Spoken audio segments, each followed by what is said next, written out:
Have you ever stepped into a room and suddenly felt uneasy?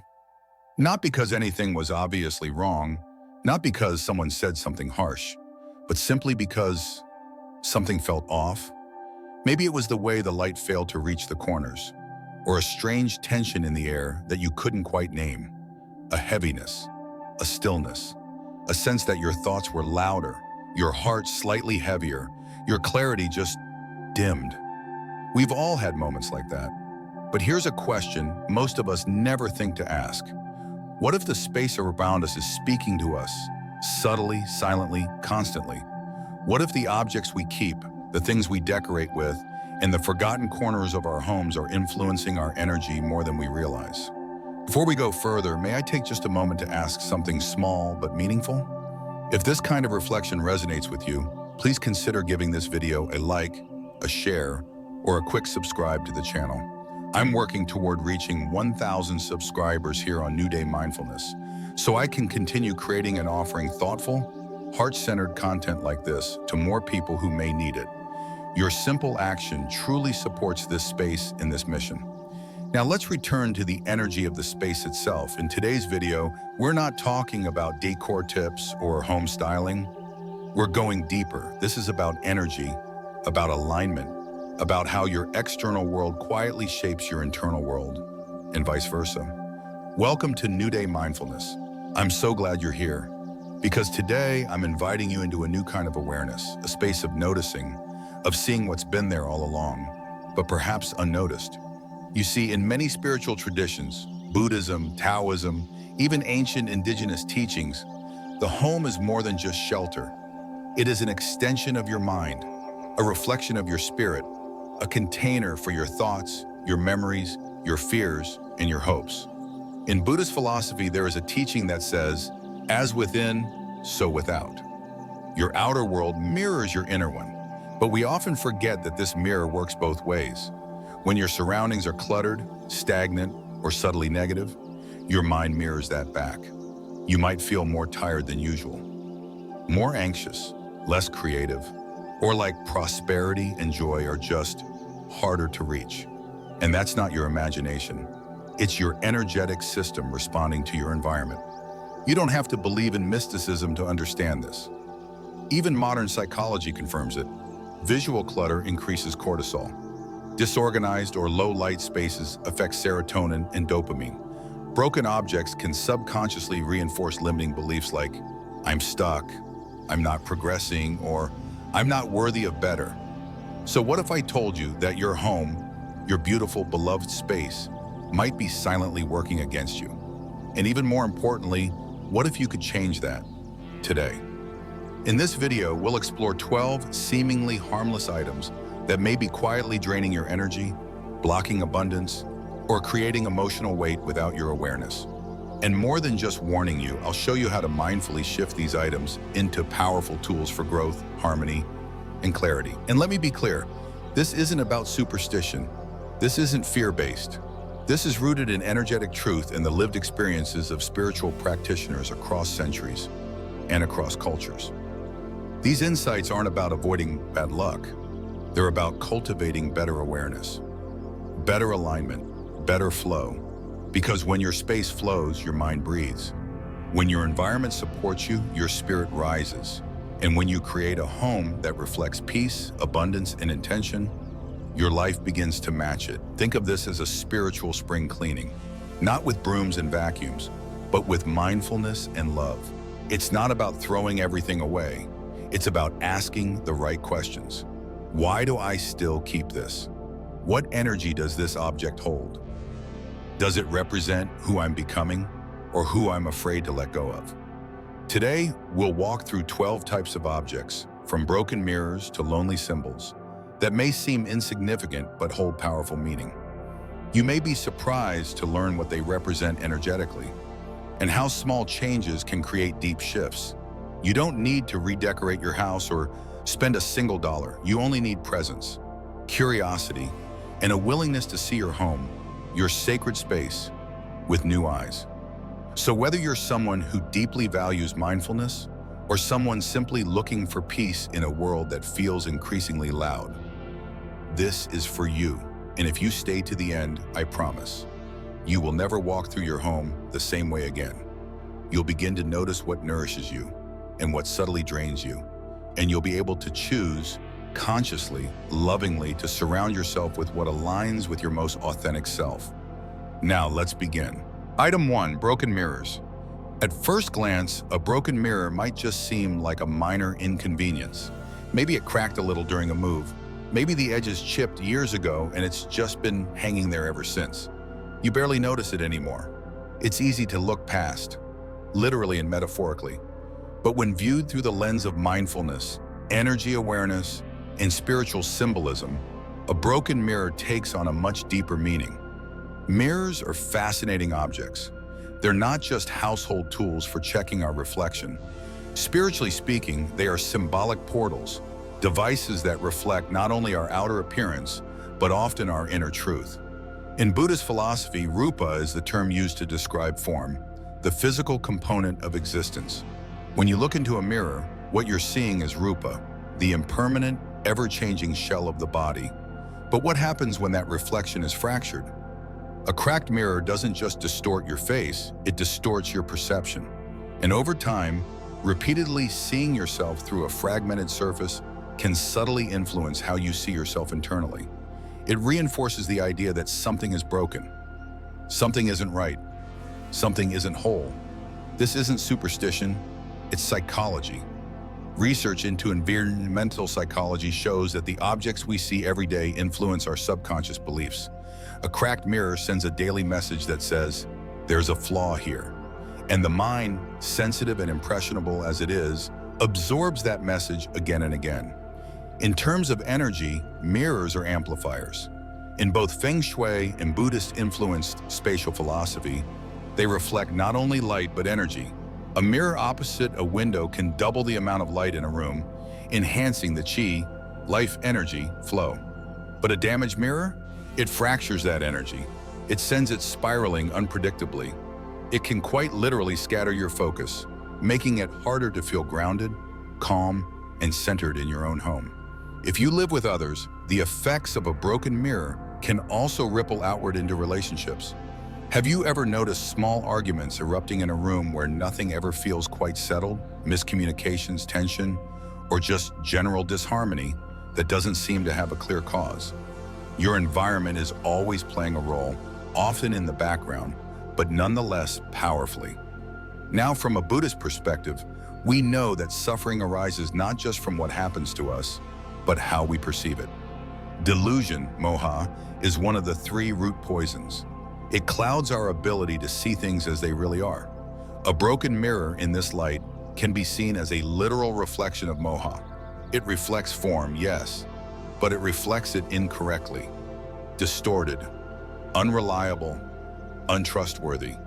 And when that becomes normal, we grow used to misperceiving not only our environment, but our own nature. This is why replacing a broken mirror, however small or seemingly insignificant, can be an act of mindfulness. It's not vanity, it's not about home decor, it's about clarity.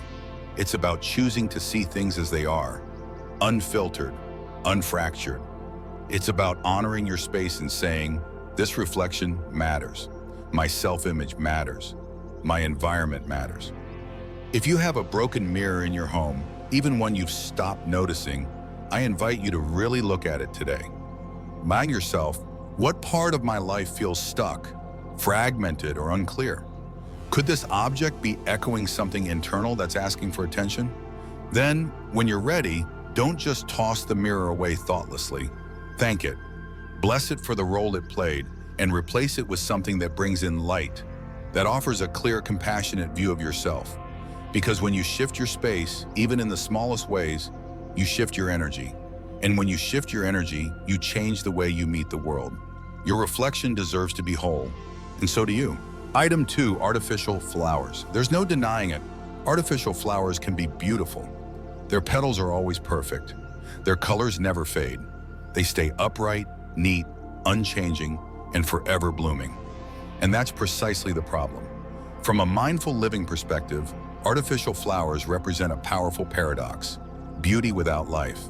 They offer the illusion of vitality, but contain none of the energy that real living flora carry. No scent, no breath, no subtle movement in the air. They sit in stillness, untouched by time. And while that may seem convenient or even calming, it's worth asking, what message is this kind of stillness sending to your space and to your mind? In Buddhist teachings, we're constantly reminded of the beauty and impermanence. The Japanese practice of ikebana, the art of flower arranging, is deeply rooted in Zen principles. The act is not about perfect symmetry or lasting design, but rather about presence. Real flowers begin to change the moment they're cut. They bloom, they wilt, they fall. And in that cycle, they remind us of the present moment's sacredness. Artificial flowers offer a picture of perfection, but not the energetic truth of life. They are static, unchanging. And when we fill our homes with things that never grow, never shift, never require our care or attention, we subtly reinforce stagnation.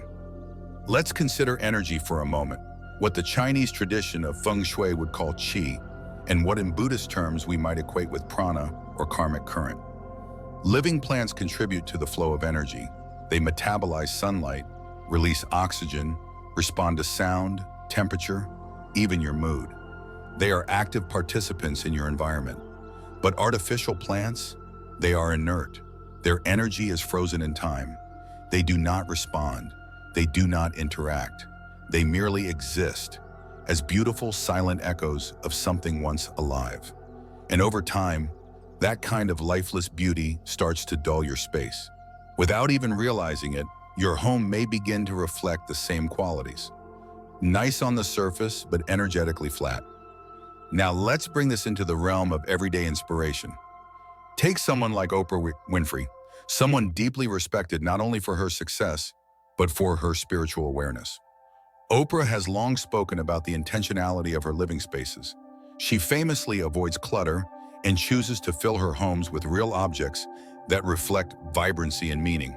She's shared in interviews that she prefers fresh flowers over fake ones because they remind me that this moment is never coming back again. That's not just poetic, it's profoundly mindful. Each bloom becomes a daily meditation on presence. So ask yourself, what are the artificial flowers in your space really doing for you? Are they there out of habit? Were they a gift you didn't have the heart to remove? Or are they standing in for something you're not quite ready to tend to? Now, I'm not suggesting you go and throw everything out. Mindfulness is never about rejection. It's about conscious relationship. If you love your artificial arrangement, could you perhaps blend it with something real? Or replace it gradually with fresh flowers when possible? Even a simple bamboo plant or a small peace lily can completely shift the feeling of a room. Real plants and flowers require your care. They ask you to be present, to check the soil, to notice the light. They build a relationship, and in doing so, they mirror your own aliveness, your ability to change, to respond, to grow. In a Buddhist temple, fresh flowers are often placed on the altar, not because they last, but precisely because they don't. Their fleeting beauty honors the impermanence of life. It reminds us that enlightenment isn't found in permanence or perfection. It's found in the willingness to meet each moment as it arises and fades.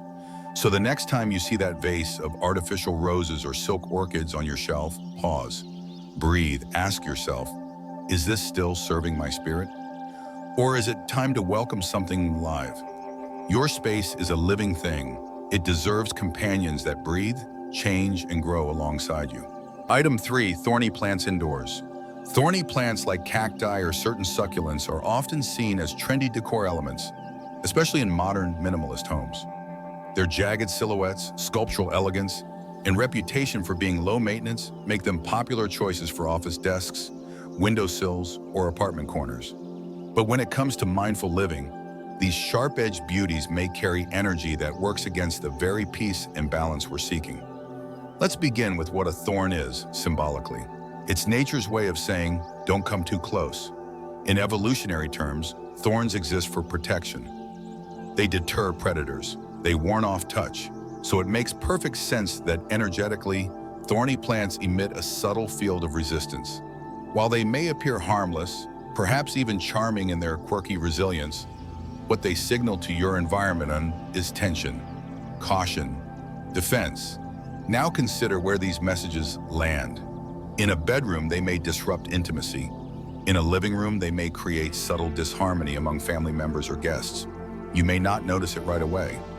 But if you've ever felt inexplicably edgy or impatient in a space with spiky decor, your body may have already picked up on what your eyes overlooked. In Buddhist psychology, the kleshas, or mental afflictions, include irritation, anger, and aversion. These are all subtle manifestations of dis-ease. When your environment contains forms that echo these inner qualities, sharpness, division, aggression, it becomes harder to maintain internal calm. Think of your space as an extension of your practice. What you place around you either supports your path or distracts from it. Let's bring this into the everyday by looking at a well-known example. Steve Jobs, the legendary Apple co-founder, was known not only for his genius, but also for his intense energy and at times difficult relationships. In the early years of Apple, Jobs famously filled his home with very little furniture. But what's more interesting is what he avoided. In the rare photos of his personal spaces, you won't find aggressive shapes or cacti. Jobs was deeply influenced by Zen Buddhism and took the concept of spatial clarity seriously. The forms he chose were soft, clean, organic. Even his landscaping favored flowing bamboo and round stones over thorny or defensive plants. Of course, no one plant will define your entire energetic field, but thorny plants indoors can subtly reinforce a sense of disconnection. If you live alone, they may mirror an unconscious self-protection, a kind of emotional distance you've become accustomed to. If you live with others, they may amplify stress, particularly during conflict or communication breakdowns. That doesn't mean cacti or agave are inherently bad. In fact, they thrive beautifully in outdoor settings, where their protective energy can be a benefit, guarding a boundary, defining a threshold, or even absorbing harsh external chai. But indoors, where we seek softness, openness, and relationship, their energy may be too harsh. So what's the alternative? Consider replacing indoor thorny plants with ones that encourage receptivity and calm. Peace lilies, jade plants, pothos, or even snake plants, despite the name, have a much softer energetic signature. Their rounder leaves, subtle textures, and flexible forms symbolize growth that's adaptable and inclusive. They welcome interaction, they soften a room, and more importantly, they invite you to soften yourself. After all, the way we design our space is often a mirror of how we approach others. Do we build walls or open doors? Do we defend or connect? So here's your mindfulness inquiry for today. Walk through your home with awareness. Do any plants give off a sense of rigidity or tension? Could their presence be echoing something in your own heart? A need to protect, to withdraw, or to stay guarded? If so, it's okay. There's no need for judgment. Simply notice. And when you're seated, consider moving those plants to a balcony, a patio, or a garden where they can still thrive, but in a way that supports your inner peace rather than challenges it. Your home should be a place of refuge. Let the greenery you choose whisper compassion, not caution. Item 4, chaotic or aggressive wall art. Let's pause for a moment and consider this. If your walls could speak, what would they say about you? About your peace of mind? About your energy? In mindfulness practice, we often talk about the spaces between thoughts, the stillness, the clarity, the breath between the noise. But sometimes the very walls around us are filled with so much visual noise that it becomes difficult to even access that stillness.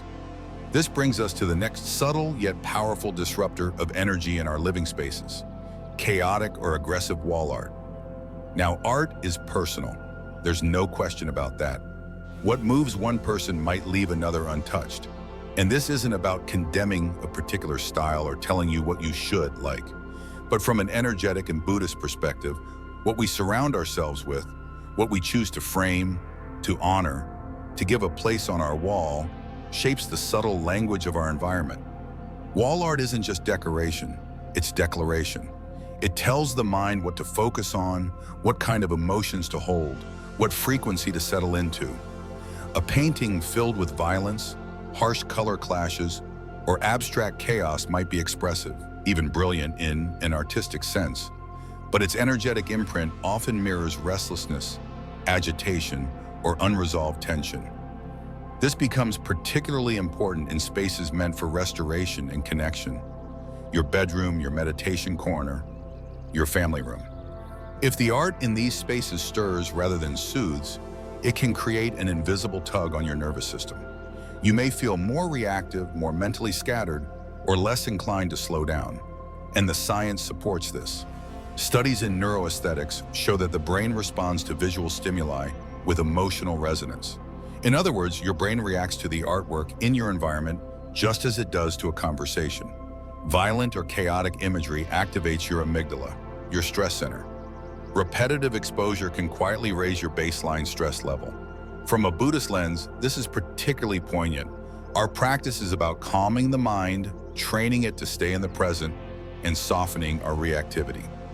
Aggressive imagery does the opposite. It stimulates the cliches, greed, anger, confusion, and pulls the mind outward, away from its center. Let's look at someone like Michelle Obama, known not only for her influence, but for her grace and grounding presence. In interviews about her family's living spaces, she's spoken about curating their home with artwork that uplifts, that tells stories of resilience and hope. She avoids art that feels heavy or unsettling, even if it's popular. Why? Because what you see every day becomes part of your emotional landscape. And when your life is busy, intense, or constantly in the public eye, as hers certainly is, your home must be a sanctuary, a buffer from the chaos, a visual affirmation of balance. You don't need to be a former first lady to live by that wisdom. This doesn't mean your art must be bland or minimal. Quite the contrary. The goal isn't to mute your personality, it's to amplify peace. There's incredible power in surrounding yourself with imagery that reflects tranquility. A lotus flower emerging from murky waters, a Bodhi tree beneath the moonlight, a mountain scene with a winding river. These are more than pretty pictures. They're symbols of spiritual resilience. They tell the story of the self that is unshaken, grounded, flowing. Even abstract art, if composed with intention and harmony, can hold and transmit calming energy. Gentle curves, balanced color palettes, soft transitions. These elements speak the language of equilibrium, and they nourish the nervous system rather than taxing it. Here's a gentle exercise for you. Take a slow walk through your home. Look at each piece of art on your walls and ask, what does this make me feel in my body? Not what you think of the artist or what you paid for it or where it came from, but how it makes you feel energetically. If something tightens, clenches, or jars, listen to that. That's awareness whispering. And if something opens, softens, or invites breath, that's worth keeping. Let your walls be your allies. Let them support your mindfulness practice. Let them reflect your journey toward inner peace and clarity. Because when your walls speak calm, your heart listens. Item 5, heavy, dark curtains. There's something undeniably comforting about drawing the curtains closed at the end of a long day. It's a symbolic gesture, the shutting out of the world, the softening of light, the creation of privacy. But when those curtains are too heavy, too dark, or constantly drawn, they may begin to do more than just block the sun. They may start to block your energy, your clarity, and your openness to new experiences. Heavy, dark curtains can be seductive in their promise of quiet and insulation. They seem to create a cocoon, a sanctuary from the chaos outside. But in reality, they often function more like emotional armor, keeping light out, yes, but also keeping possibilities at bay. They can contribute to a sense of stagnation in the home, and worse, a dimming of vitality in the self. Let's consider what light represents in spiritual practice. In Buddhist teachings, light symbolizes wisdom, prajna, clarity, and awakening. When the Buddha attained enlightenment under the Bodhi tree, it is said that he saw clearly for the first time, the light of understanding piercing through the veils of ignorance. In that sense, our ability to let light into our physical space mirrors our willingness to let insight into our inner world. Now imagine a room covered in thick velvet drapes, blocking not only sunlight, but the natural flow of energy. The air feels heavy, the corners feel distant. There's a stillness, but not the nourishing kind. It's the kind that leans toward stagnation, a pause that's lost its breath. Psychologically, environments with reduced light can affect mood, memory, and even sleep cycles. Low light diminishes serotonin production, which plays a major role in emotional balance and motivation. Over time, this can lead to a subtle, ongoing lethargy, and yet many people keep these curtains closed out of habit without realizing what they're shutting out. Let's ground this with a real-world example. Consider someone like architect Tadao Ando, celebrated for blending Zen philosophy with modern design. One of his guiding principles is the interplay between shadow and light. He doesn't eliminate darkness, but he allows light to enter it, gently, purposefully, respectfully. His buildings feature spaces where sunlight filters through narrow slits or washes across concrete walls in a way that feels meditative. He understands that light doesn't need to be harsh to be healing. It simply needs to be allowed. We can bring that same awareness into our homes. Instead of defaulting to heavy fabrics and blackout panels, consider lighter materials that soften rather than smother the light. Linen, cotton, or sheer blends offer privacy without shutting down flow. They allow natural rhythms to continue: sunrise, daylight, dusk, helping the body and mind stay connected to time and transition. You might also think about how long your curtains stay closed each day. Are they opened with the morning, or are they left drawn even into the afternoon? A mindfulness practice doesn't have to happen on a cushion. Simply pulling open the curtains each morning, consciously, with intention, can be a ritual of awakening. Ask yourself, what am I keeping out? And what part of me is afraid to let in brightness? This is particularly powerful for those experiencing a life transition, grief, retirement, a change in routine.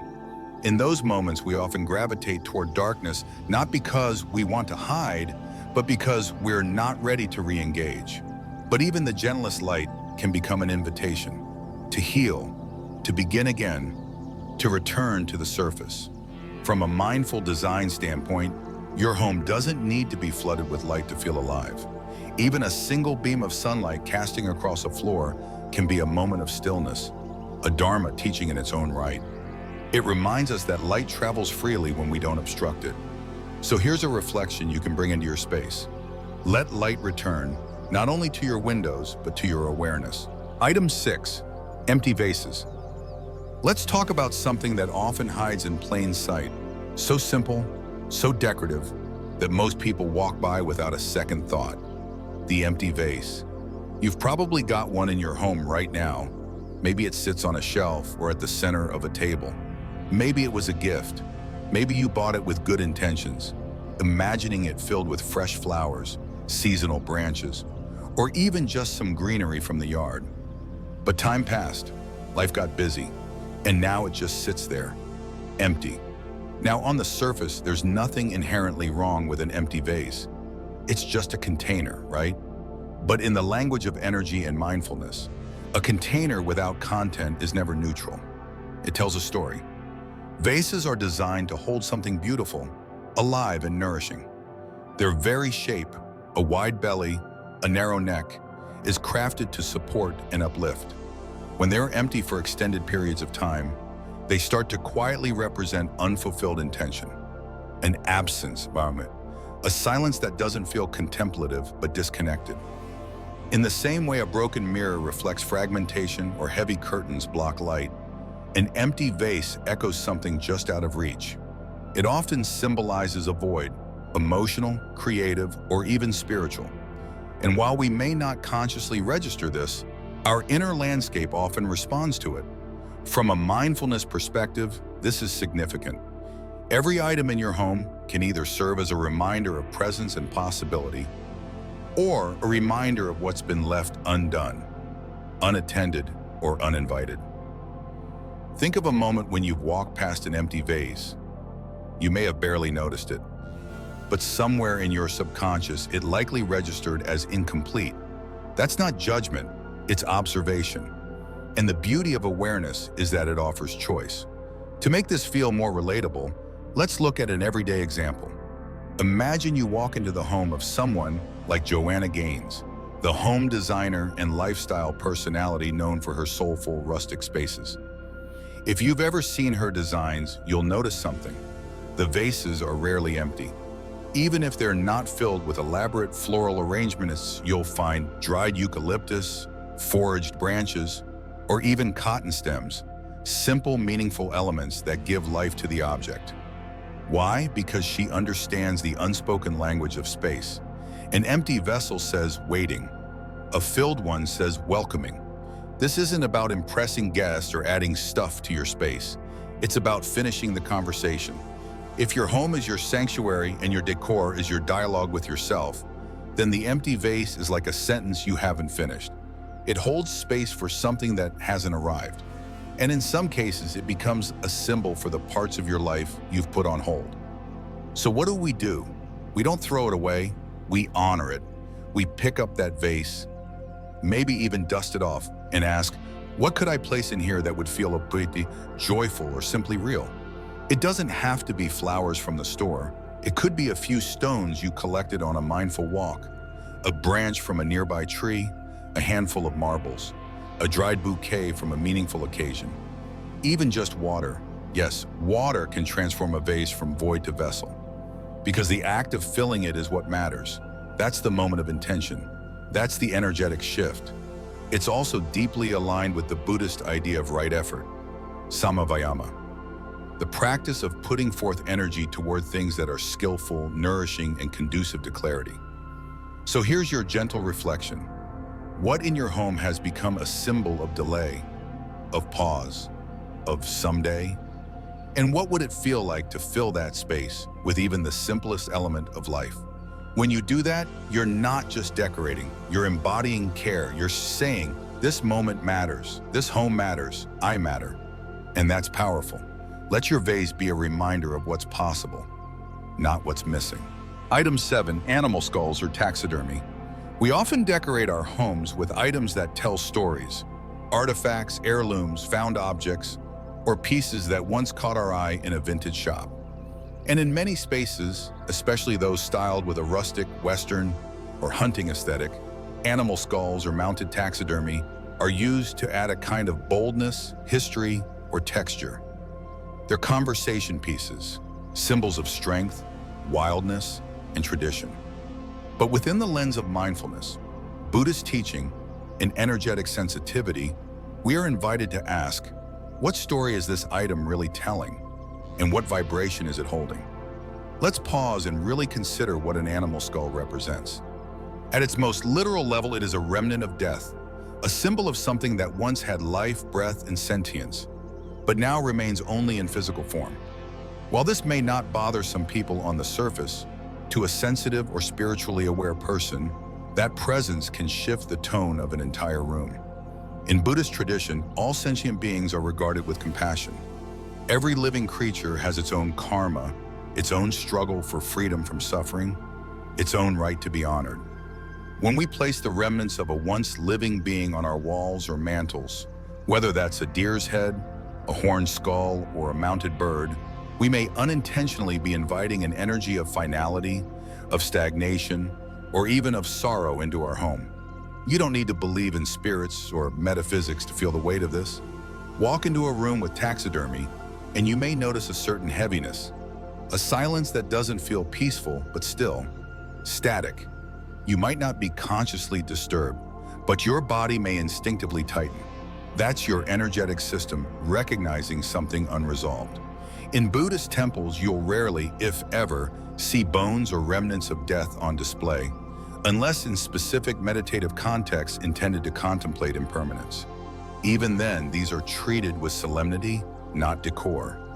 Why? Because what we surround ourselves with becomes part of the field we practice in, and practice requires clarity, lightness, and reverence for life. Now, of course, many people inherit these items. Maybe your grandfather was a hunter.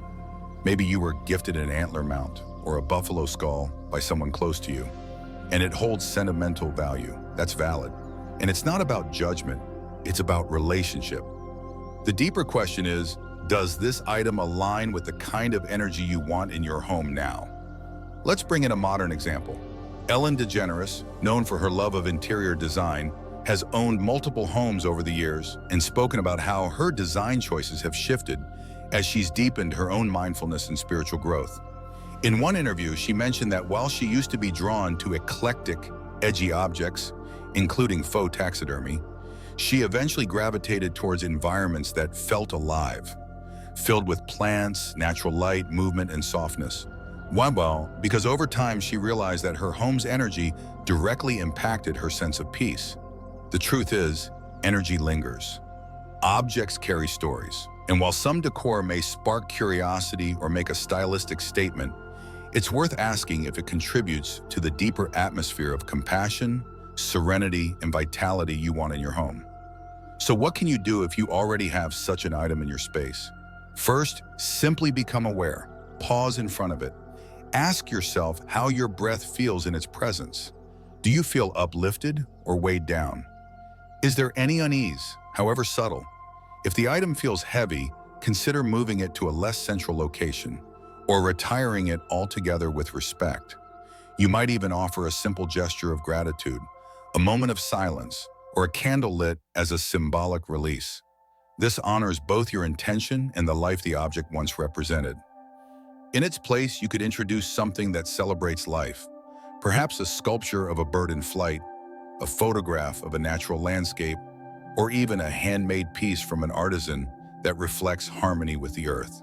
You're not just changing your decor, you're restoring your space to alignment with your values. So here's the gentle question to close this section. Does this item honor life, or does it remind me of its absence? When we begin to align our space with compassion, our hearts naturally follow. Item 8. Wind chimes in bedrooms. Few objects evoke serenity quite like a wind chime. Their gentle, melodic sounds, softly stirred by a breeze, seem to carry whispers of peace. You might hear them on a porch, a patio, or in a quiet garden space, tinkling lightly in the background like nature's own bell. Many people bring them indoors, hoping to capture that same tranquility. But when it comes to placing wind chimes in the bedroom, one of the most energetically sensitive areas of your home, what feels calming in theory can actually be quietly disruptive in practice. Let's begin with the nature of sound. In mindfulness, we speak often about silence, but we also study sound, not just what we hear, but how we relate to it. In Buddhist temples, bells are used sparingly. They're intentional. A bell signals transition, the beginning of meditation, a call to return to the present, or the close of a ritual. It is not continuous background noise. It's sacred pause. Now contrast that with wind chimes hanging above a bed, near a window, or close to a space intended for deep rest. These chimes are activated randomly by a gust of wind, a shift in temperature, or even the change in air pressure during the night. You might be drifting into deep sleep, only to be pulled out of it, not harshly, but enough to prevent full rest. And over time, this can subtly interfere with the quality of your sleep, even if you're not consciously aware of it. In Buddhist thought, the bedroom is a place where the body restores itself, and the subtle mind, the one that dreams, that drifts, that regenerates, is most accessible. It is a sacred space, not just for sleep, but for healing. Disruptions in this space, even those caused by pleasant sounds, can ripple into your nervous system and throw off your energy for the entire day ahead. There's also the deeper symbolism of wind chimes to consider. They are dynamic, always moving, always ringing. That's their beauty, but also their challenge. In a space where stillness is the medicine, constant movement, especially unpredictable, uncontrolled movement, can agitate the unconscious mind. Now, this isn't about vilifying wind chimes. They can be deeply harmonious when used in the right setting. Outdoors, where the wind's voice can dance with them freely, they add rhythm to nature. In a meditation room, when placed mindfully, they can signal a breath, an arrival. But in the bedroom, especially one meant for grounded rest and intentional sleep, they're often too stimulating. Let's look at someone who embodies intentional living. Arianna Huffington, founder of the Huffington Post and author of The Sleep Revolution. After a personal health scare from burnout, she restructured her life around prioritizing rest and clarity. In interviews about her bedroom space, she emphasizes the removal of even subtle sleep disruptors, phones, harsh lighting, and yes, anything that might unconsciously trigger alertness. including unexpected sounds. She once said, "Sleep is the foundation on which everything else in life is built." And she's right. In mindful home design, the bedroom should be one of the quietest, most grounded spaces in the home. Not silent in a sterile way, but quiet in a nurturing way. A place where you can exhale fully, where no stimuli, sound, light, or movement pulls you from your center. If you currently have wind chimes in your bedroom, this is an invitation not to judge or feel guilty, but to get curious. Do they truly soothe you, or are they a holdover from a decorative impulse?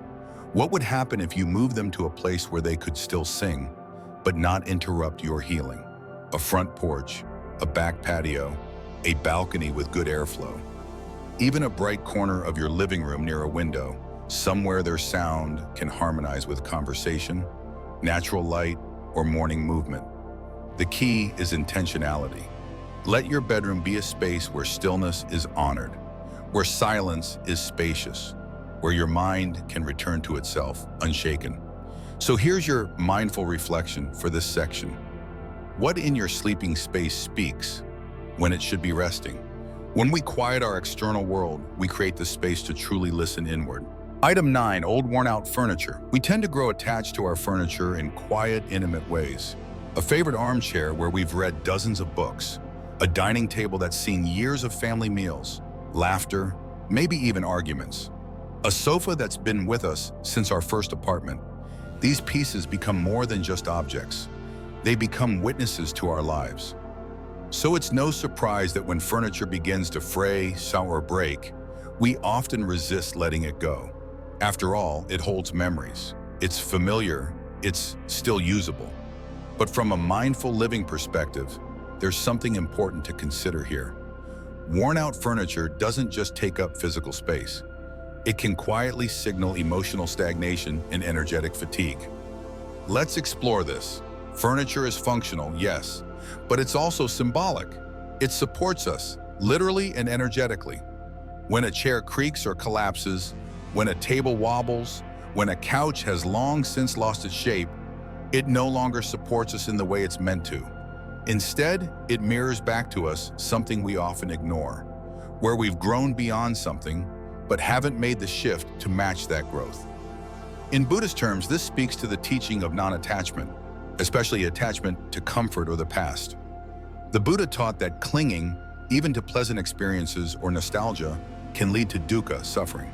When we keep holding on to old furniture simply because we've had it forever, we may be unconsciously holding on to old versions of ourselves, versions we've outgrown. Think about this. How often do you sit on a piece of furniture that causes slight discomfort, but you tolerate it because you're used to it? That tolerance becomes habit, and that habit becomes energy. The longer we live in spaces that don't fully support us, physically or emotionally, the more we start to accept less than what we deserve. Now, this doesn't mean you need to go out and replace everything in your home with brand new designer furniture. In fact, that's not mindful at all. But what is mindful is asking the question, does this piece still support who I am becoming? Or is it keeping me in a version of myself I've already left behind? Let's make this more human by looking at someone who's been very vocal about creating supportive, intentional spaces. Michelle Obama. In her memoir, Becoming, she writes about how, after leaving the White House, she was finally able to create a home that truly reflected who she was, not just as First Lady, but as a woman, a mother, a thinker. She made thoughtful choices about what stayed and what needed to be updated, not out of luxury, but to reflect the next chapter of her life. It's a beautiful reminder that upgrading your space isn't about status. It's about alignment. So if you have a sofa that sags or a table that leans, consider this. What kind of message is it sending your nervous system? I'm tired. I'm stuck. I've settled. Now flip that. Imagine replacing it, even with a modest but supportive piece, with something that says, you are worthy of rest. You deserve comfort. You've grown and your space honors that. If full replacement isn't possible right now, that's okay. You can still breathe new life into what you have. Recover an old chair, sand and refinish a scratched table. Add a pillow that supports your spine. Even a symbolic upgrade like moving a worn item to a less central space can mark a shift in your energy. This is the heart of mindful living. We don't just tolerate what no longer serves us, we meet it with awareness, and then we respond with love. So here's your reflection for today. What piece of furniture in your life reflects a version of yourself that you've already outgrown? And what would it feel like to invite in something, however small, that reflects the you that's unfolding now? Your home is not a museum for what once was. It's a living temple for who you are becoming. Item 10, water features in bedrooms. There's something undeniably soothing about the sound of flowing water, a gentle fountain, the trickle of a tabletop waterfall, the steady drift of a small aquarium bubbler. For many people, water features symbolize peace, abundance, and a connection to nature, and in the right setting, they truly can be powerful additions to a mindful home. But when it comes to the bedroom, a space intended for deep rest, energetic grounding, and renewal, the constant movement and presence of water may carry unintended consequences. Let's look more closely. Water in almost every spiritual and energetic tradition is a powerful symbol. In Buddhist imagery, it represents clarity, wisdom, and the flow of the mind. A still pond reflects the sky. A running river carves new paths. Water teaches us impermanence, adaptability, and surrender. But water is also unpredictable. It carries emotion, depth, and momentum. In feng shui, water is closely associated with wealth and emotional energy, but also with instability when placed in the wrong area. When you bring water features into a bedroom, especially ones that are constantly moving, you introduce a level of energy that contradicts what your body and mind need most in that space. Stillness. Think about your own experience. Have you ever tried to fall asleep in a room where something is humming, trickling, or shifting just enough to keep you slightly alert? Even if it's subtle, your brain remains on standby. Instead of dropping fully into the deeper, slower brainwave states necessary for restorative sleep, a part of your awareness stays active, attuned to the movement nearby. And beyond the sensory effect, there's the symbolic one. Water is always in motion. It stirs, it swirls, it resists containment.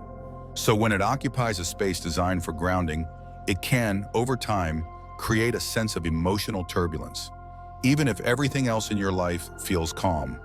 From a Buddhist perspective, the bedroom is a deeply sacred space, not because of how it's decorated, but because of what happens there. The quiet release of the day, the return to yourself, the unwinding of the conditioned mind. Placing a water element, especially one that's unceasing, in that space is a little like trying to meditate beside a running stream. Beautiful, yes, but difficult to fully settle. Let's bring this into a relatable example. Consider the mindset of someone like Deepak Chopra, a modern spiritual teacher who has spent decades studying the intersection of environment, consciousness, and well-being. In his writing and speaking, he often emphasizes the power of environmental cues. He encourages people to create bedtime routines and sleep spaces that support deep mental quiet. Though he values water as a healing force, he doesn't recommend placing active water features near where you sleep. Why?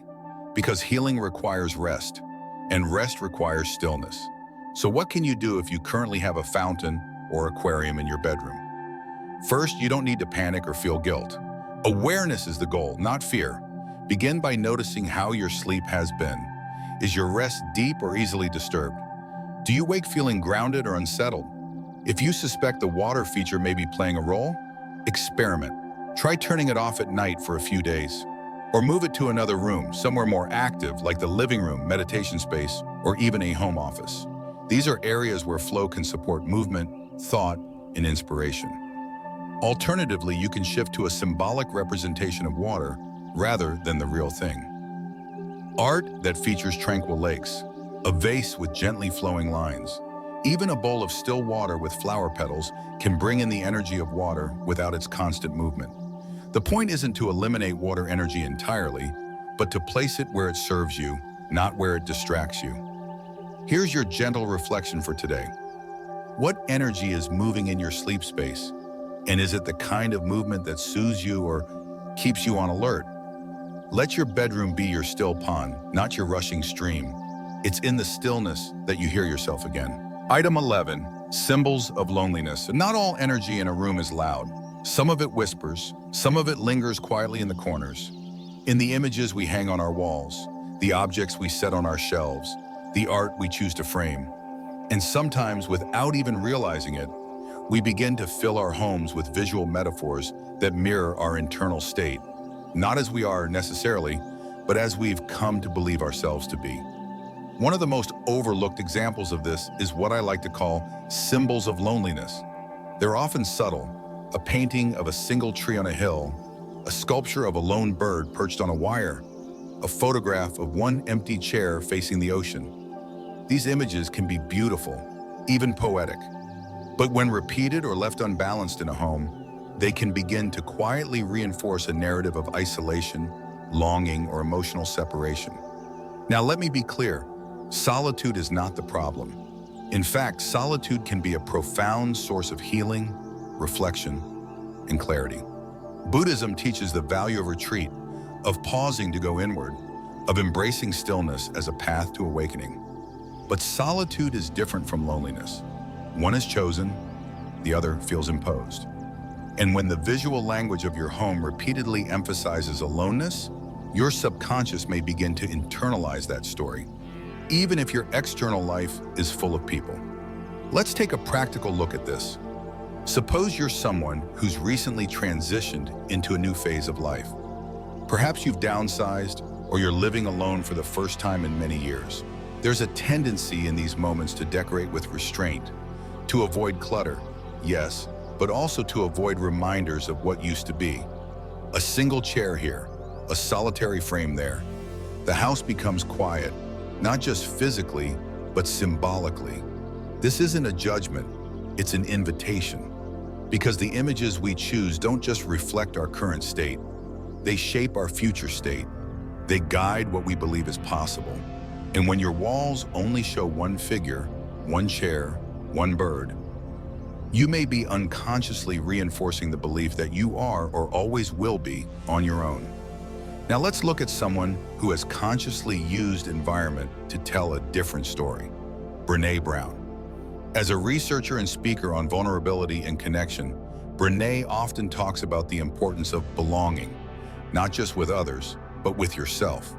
In one interview, she spoke about filling her home with visual reminders of community, strength in relationship, and emotional warmth. Family photos, handwritten quotes from friends, art that depicts people in movement together. Not because she was afraid of being alone, but because she wanted to remind herself that connection is always possible, that love and belonging are always within reach. You can bring this same awareness into your space.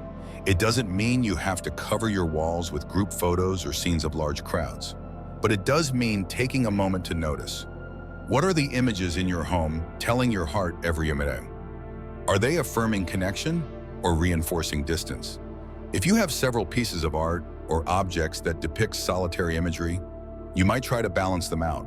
Add something that shows relationship, two birds flying together, a pair of mugs, a photo of a meaningful moment with a loved one, even something abstract that symbolizes unity, like interwoven lines or complementary colors.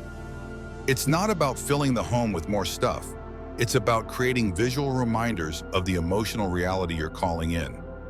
Connection, shared presence, mutual support. Here's a reflection to take with you. When you look around your space, do you feel met, supported, seen? Or does your environment echo back a version of you that you've outgrown, a story of being alone, even when you no longer want to be? Let your home reflect the truth that connection is sacred, that even in solitude, you are never truly alone. A single candle is beautiful, but two together, they shine even brighter. Item 12, broken clocks. Time is one of the most mysterious forces in our lives. We chase it, lose it, manage it, run out of it. And yet, we rarely stop to ask, how does time live in our home? There is perhaps no more symbolic reminder of time than a clock. Clocks pulse with rhythm. They provide structure. They guide the day. They remind us to breathe, to begin, to pause, to rest. But what happens when that rhythm stops? When a clock in your space is broken, frozen, or perpetually stuck on 1 hour? It might not seem like a big deal. Maybe the batteries died and you never got around to replacing them. Maybe it's an antique you inherited and never really expected to work. Or maybe you just kept it because it looked good on the wall, even though it hasn't ticked in years. But in the world of mindfulness and through the lens of energy, nothing is truly neutral. A broken clock isn't just a quiet object, it's a message, a metaphor, a silent declaration that time has stopped. In Buddhist teaching, impermanence, anicca, is one of the three marks of existence. Everything is always changing, flowing, becoming. When we accept that truth, we begin to live more fully. But when we surround ourselves with objects that contradict it, like a clock that no longer moves, we can unknowingly invite stagnation. A broken clock says, something here is stuck, time is paused, growth is delayed, forward movement has halted. It may seem poetic at first, but over time this energy can start to seep into your thoughts, your routines, your sense of momentum. You may notice a heaviness in your mornings, a difficulty starting new projects, or a sense that you're emotionally circling back to the same moment again and again. Let's look at an everyday example to bring this home. Think of someone like Bob Iger, the CEO of Disney. He's often described as a man deeply attuned to timing, knowing when to act, when to wait, and when to step forward. In interviews about his leadership and lifestyle, Iger talks frequently about staying current, mentally, creatively, emotionally.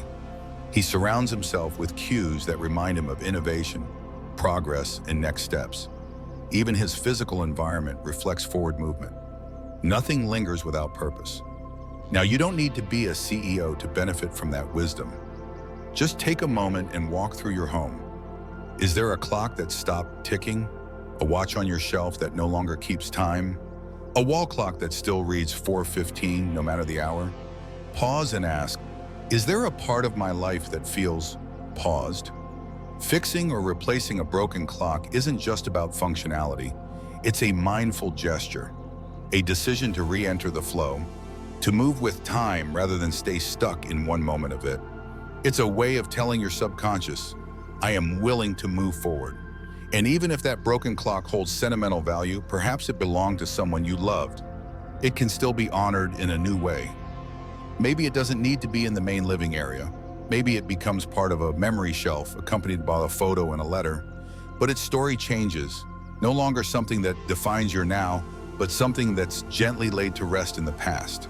In Buddhist monasteries, bells and gongs are used to mark time, but they are kept in perfect working condition because every chime is an opportunity to wake up. Every sound is a reminder that the present is still happening, still unfolding.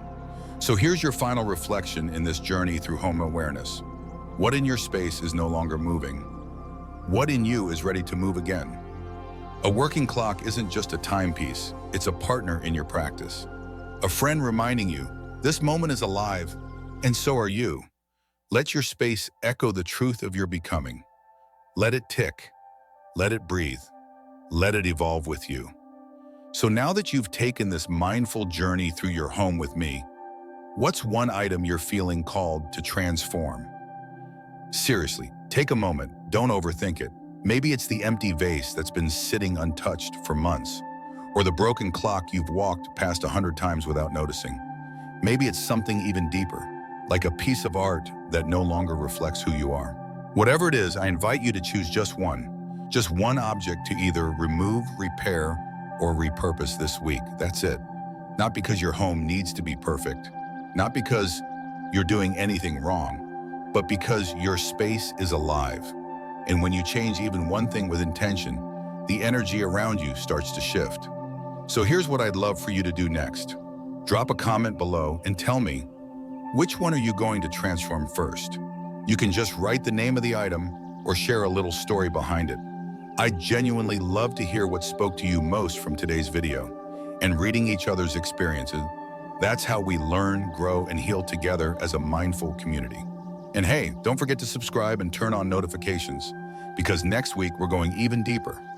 We'll explore sacred placement, how to position meaningful objects in your home to invite prosperity, compassion, and spiritual alignment into your daily life. Where you place something is just as important as what it is. I can't wait to share that with you. Until then, thank you for showing up, for yourself, for your space, and for the quiet transformation you are creating, one conscious choice at a time.